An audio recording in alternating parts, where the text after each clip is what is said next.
নমস্কার। প্রথমেই আজ আপনাদের একটা ভিডিও দেখাই। এই ভিডিও দেখলেই আপনাদের বুঝতে সুবিধা হবে এই বাংলা বললেই কি বাংলাদেশি এই যে ন্যারেটিভ ক্রিয়েট করার চেষ্টা হচ্ছে সেটা কতটা দুধ আছে আর কতটা জল আছে। চলুন ভিডিওটা দেখুন। যখন আমি গেছিলাম 10 বছর আগে 2015 সালের অক্টোবরের 28 তারিখে গেছিলাম আমি। তা ওইখানে আপনার গেছিলাম দালালের মাধ্যমে 5,000 টাকা দিয়েছিলাম আমি। তা দৌড়ে নিয়ে গেছিল আমাকে।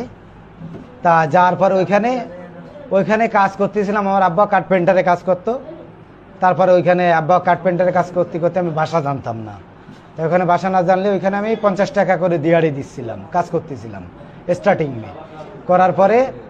তারপরে ওখানে ফার্নিচারে ব্যবসা করতাম। ব্যবসা করতে করতে আধার কার্ড বানাইছি, প্যান কার্ড, ভোটার কার্ড, ডোমোশিল মানে নাগরিক সার্টিফিকেট, A to Z যে নাগরিক সার্টিফিকেট বানানোর জন্য যেগুলো প্রয়োজন পড়ে সেগুলো বানাইছি। কিন্তু নাগরিকের সার্টিফিকেট দেয় না, ঠিক আছে, নাগরিকের সার্টিফিকেট দেয় না। কিন্তু নাগরিক দেয়নি। এখন যেখানে বাঙালি দেখতেছে সব বলে বাংলাদেশি। কলকাতার বাঙালিকে দেখলেও বলতেছে বাংলাদেশি, ঠিক আছে। আমি সব প্রুফ দেখাচ্ছি। তা প্রুফ দেখানোর কাজ আছে না, সিবিআই আছে, ক্রাইম ব্রাঞ্চ। যেরকম আমাকে বাংলাদেশে যেখানে ডিবি পুলিশ বলে ওইখানে ক্রাইম ব্রাঞ্চ বলে, সিবিআই। এরকম দূরে দূরে পেপার চারে ফেলাচ্ছে। আর সবচেয়ে বড় কথা, আমরা বাঙালির একজনের ক্লিকবাজি করতেছে, মুখবাড়ি বলে। দেখলেন আপনারা ভিডিওটা। সেটা হচ্ছে এই 17 জন যারা হরিয়ানায় ছিলেন তাদেরকে গ্রেপ্তার করে পশ্চিমবঙ্গ পুলিশের হাতে তুলে দিয়েছিল হরিয়ানা পুলিশ। এবং এদের কারোর কাছেই সচিত্র পরিচয়পত্র ছিল না। আপনারা নিজেরাই শুনলেন।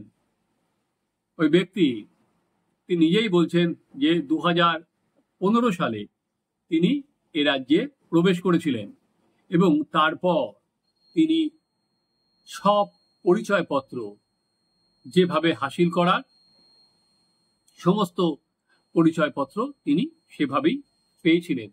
অবৈধভাবে সীমান্ত পেরিয়ে ভারতে ঢোকেন, দালালদের নির্দিষ্ট মোটা অঙ্কের টাকা দেন এবং ভারতে ঢোকার পর আধার কার্ড, ভোটার কার্ড সবকারই তিনি জোগাড় করে ফেলেছেন। তাহলে 2015 থেকে 2025 10 বছর পর তাকে আইডেন্টিফাই করা গেল। এবং কারা করলেন? হরিয়ানাতে যারা পরিযায়ী শ্রমিক আছেন এবং যারা ভারতীয় নাগরিক, তারাই কিন্তু এখন বিভিন্ন রাজ্যে আমরা দেখতে পাচ্ছি যারা এই বাংলাদেশ থেকে এসেছেন তাদের আইডেন্টিফাই করে দিচ্ছে। একদিকে যেমন এটা বাইরের রাজ্যে হচ্ছে, তেমনি এটা কিন্তু পশ্চিমবঙ্গের ক্ষেত্রেও হচ্ছে। এই দুদিন আগে আপনারা দেখলেন যে ক্যানিংয়ে মধুখালী গ্রামে সেখানে এক বাংলাদেশিকে, তিনি 16 বছর ধরে ভারতে ছিলেন, আদতে তিনি বাংলাদেশের সাতক্ষীরার বাসিন্দা। সেখানে গ্রামবাসীরা সরাসরি তাকে পুলিশের হাতে তুলে দেয় এবং তার বাড়িতে প্রচুর লোকের আনাগোনা ছিল এবং তিনি বাংলাদেশ থেকে প্রচুর লোককে নিয়েও এসেছিলেন। তাহলে বোঝাই যাচ্ছে এই যে সিন্ডিকেট, এই যে দালাল চক্র কিভাবে পশ্চিমবঙ্গ জুড়ে জাঁকিয়ে বসেছে। তারা কিভাবে এই জাল ভোটার কার্ড, আধার কার্ড, রেশন কার্ড, এমনকি আমরা তো দেখতে পাচ্ছিলাম যে গোসাবার একটা গ্রাম পঞ্চায়েতে পাঠানখালী, সেখানে জন্ম এবং মৃত্যুর শংসাপত্র, সেটা পর্যন্ত একটা গ্রামে 4,000 জন্ম এবং মৃত্যুর সার্টিফিকেট পাওয়া গেছে। তাহলে পশ্চিমবঙ্গ যদি সঠিকভাবে তদন্ত হয় তাহলে এই সংখ্যাটা কোথায় গিয়ে দাঁড়াবে? একদিকে তৃণমূল কংগ্রেস বারবার করে যেটা বলা হচ্ছে যে বাঙালি বললেই বাংলাদেশি বলে অত্যাচার করা হচ্ছে, এবং সেখানে মমতা বন্দ্যোপাধ্যায় যেমন বাঙালি অস্মিতা নিয়ে সরব হয়েছেন, তেমনি তিনি বলছেন যে যারা পরিযায়ী শ্রমিক আছে তারা পশ্চিমবঙ্গে চলে আসো। এখনো পর্যন্ত যারা অত্যাচারিত হয়েছে, কিছু জায়গায় নিগৃহীত হয়েছে, অথচ যারা এখনো পর্যন্ত দাবি করেছে তারা ভারতীয় নাগরিক, যাদের এখনো ডিপোর্ট করা হয়নি, কিন্তু তাদের বিভিন্ন জায়গায় হয়তো আটকে রাখা হয়েছিল, তাদের পরিচয়পত্র পরীক্ষা করা হয়েছিল, এরকম কিছু লোক ফিরে এসেছেন। কিন্তু যাদেরকে এখনো ফেরানো হয়নি বা যাদের এখনো পরিচয়পত্র কোনো পরীক্ষাই করা হয়নি, সেই সমস্ত পরিযায়ী শ্রমিকরা কিন্তু বহাল তবিয়াতেই তারা বাইরের রাজ্যেই তারা কাজ করে চলেছে। এবং তারা এরকম নয় যে মুখ্যমন্ত্রী বলার পর দলে দলে তারা ট্রেন ধরলেন এবং পশ্চিমবঙ্গে তারা আসতে শুরু করলেন, এরকম কিন্তু কোনো ছবি এখনো পর্যন্ত কিন্তু দেখা যায়নি। তৃণমূল কংগ্রেস বললাম যে যেটা চেষ্টা করছে যে বাঙালির ওপর আক্রমণ, হয়তো তারা ভাবছে যে সমস্ত বাঙালি তাতে ঝাঁপিয়ে পড়বে, এখনো পর্যন্ত কিন্তু সেরকম লক্ষণ দেখা যায়নি। হ্যাঁ, একটা হচ্ছে এরা বেশিরভাগই সংখ্যালঘু পরিবারের সদস্য, এবং দ্বিতীয়ত হচ্ছে একদম গ্রামে গরিব মানুষ। ফলে তৃণমূল ভাবছে হয়তো এক ঢিলে দু পাখি মারা যাবে। একটা তাদের যে কোর ভোট ব্যাংক, অর্থাৎ তাদের যে মুসলিম ভোট ব্যাংক, সেখানেই তারা একটা বার্তা পৌঁছে দিতে পারবেন যে আমরা তোমাদের সঙ্গেই আছি। কারণ তৃণমূল কংগ্রেস ইতিমধ্যেই বলতে শুরু করেছে যে এর মাধ্যমে তাদের নাগরিকত্ব যাচাই করার চেষ্টা হচ্ছে, তাদের ডিটেনশন ক্যাম্পে পাঠানো হবে, আবার এনআরসি হবে, আবার ডিটেনশন ক্যাম্প হবে। মমতা বন্দ্যোপাধ্যায় নানা কথা বলছেন, এবং উনি 21শে জুলাইয়ের মঞ্চ থেকে বলেছিলেন যে তিনি কিছুতেই এই যে কেন্দ্রীয় স্বরাষ্ট্র মন্ত্রকের তরফে যে বিজ্ঞপ্তি জারি করা হয়েছে তিনি কিছুতেই মানবেন না, তিনি আদালতে যাবেন। 21শে জুলাই থেকে আজ হচ্ছে 2 আগস্ট, এখনো কিন্তু মমতা বন্দ্যোপাধ্যায় সরকার বা তৃণমূল কংগ্রেস আলাদাভাবে এখনো পর্যন্ত কিন্তু আমরা দেখিনি যে সেই বিজ্ঞপ্তি নিয়ে, যেটা কেন্দ্রীয় সরকারের তরফে বলা হয়েছে কারা বিদেশি নাগরিক আইডেন্টিফাই করতে, এবং আইডেন্টিফাই হয়ে গেলে তাদের 30 দিন কোনো ক্যাম্পে রাখতে, তারপর তাদের পুশব্যাক করতে, এবং সেটা কেন্দ্রীয় সরকারের সঙ্গে যোগাযোগ করে। এখনো পর্যন্ত কিন্তু আমি একটা ক্ষেত্রে দেখিনি বা এখনো পর্যন্ত শুনিনি রাজ্য এই নিয়ে কোনো আর কি তোড়জোড় করছে যে তারা সুপ্রিম কোর্টের দ্বারস্থ হবে এবং এর বিরুদ্ধে তারা মামলা করবে। একদিকে যখন জোর কদমে এসআইআর শুরু হচ্ছে, তখন তৃণমূল একটা হাওয়া তুলতে চাইছে, দেখো যে এখানে বাঙালি সংখ্যালঘু তাদের ওপর কি অত্যাচার হচ্ছে। উনি প্রথমে প্রশাসনিক সভা থেকে বিএলওদের হুঁশিয়ারি দিয়েছেন, বলেছেন কোনো নাম জানে বাদ না যায়, একবার যদি তাকে কাউকে বাড়িতে পাওয়া না যায় সেখানে বারবার করে যেতে হবে, এবং সেটা দেখার ভার দিয়েছেন ডিএমদের।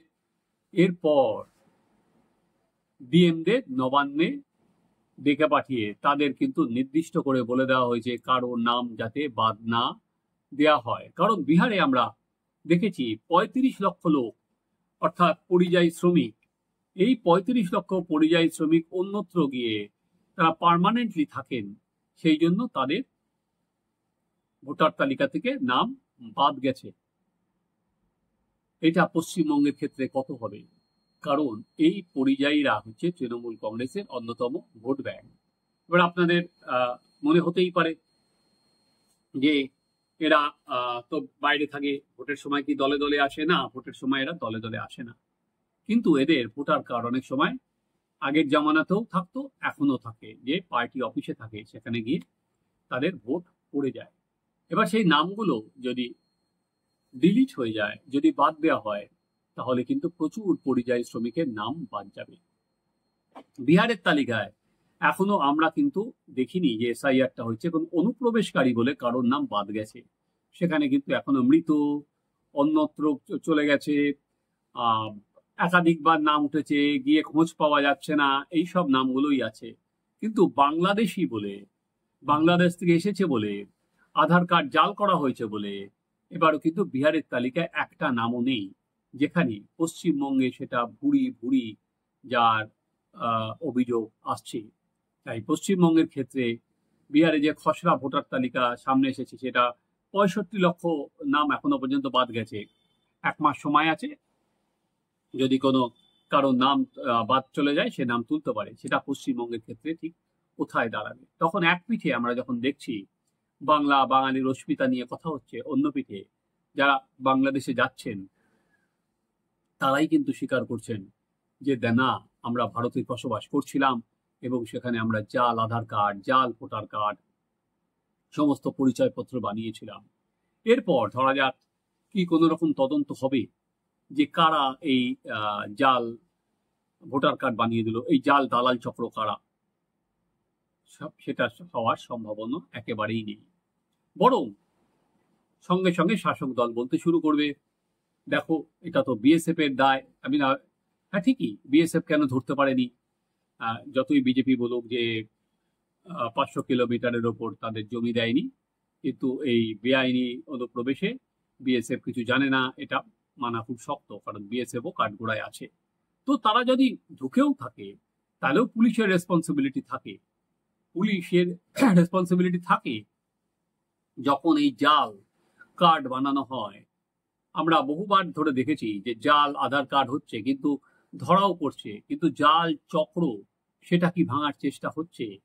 পুলিশের কি কোনো আর কি মেশিনারিকে এটার পিছনে লাগাতে হয়েছে? সিআইডি কি এটা অল আউট তদন্ত করছে কোথায় জেলায় কারা কারা আছে এর সঙ্গে যুক্ত? এখনো পর্যন্ত কিন্তু মুখ্যমন্ত্রীর তরফে কোনো ঘোষণা দেখিনি। তৃণমূল কংগ্রেস উল্টে অনুপ্রবেশ হয়েছে এই কথাটাই তো পাবলিকলি বলছেন না। অনুপ্রবেশের কথা হেলে বলছেন এটার দায় হচ্ছে বিএসএফ এর, কিন্তু যারা অলরেডি ঢুকে পড়েছে তাদের নিয়ে সরকারের ভাবনা কি, তাদের নিয়ে শাসক দলের ভাবনা কি, সেটা কিন্তু একটা কথাও নেই, কোনো রা কেউ কাটছে না।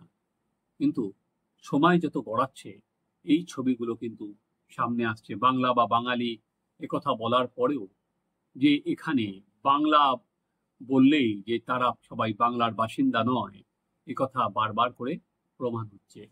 অন্যদিকে হরিয়ানাতে এদিন শিক্ষামন্ত্রী সেখানকার যারা পরিযায়ী শ্রমিক আছেন তাদের সঙ্গে ওপেন সভা করেছেন। তাদের বলেছেন যে যারা ভারতীয় নাগরিক তারা, তাদের কোনো ভয় নেই, তারা অনায়াসে থাকতে পারে, কিন্তু আপনারা চিনিয়ে দিন কারা আপনাদের মধ্যে বাংলাদেশি আছে। এটা আবার পাল্টা কাউন্টার হিসেবে বিজেপি এবার রাজ্যে রাজ্যে শুরু করছে। বলা যেতে পারে বাঙালি অস্মিতার বদলে এরাও কোমর কষে নামছে। কিন্তু আদতে এইসবের মাঝে, এই চাপানুততার মাঝে আমাদের প্রত্যেকেরই এখন লক্ষ্য হচ্ছে এসআইআর এ পরিযায়ীরা অন্যত্র যেখানে গেছেন, পার্মানেন্টলি চলে গেছেন, সেখানে যেমন তাদের নাম ডিলিশন হবে, তেমনি কতজন অনুপ্রবেশকারী হিসাবে কতজনের নাম পশ্চিমবঙ্গে বাদ যাবে সেটাই দেখার। তারা দেখতে থাকুন আমাদের চ্যানেল সাবস্ক্রাইব করুন, আপনাদের মতামত জানান।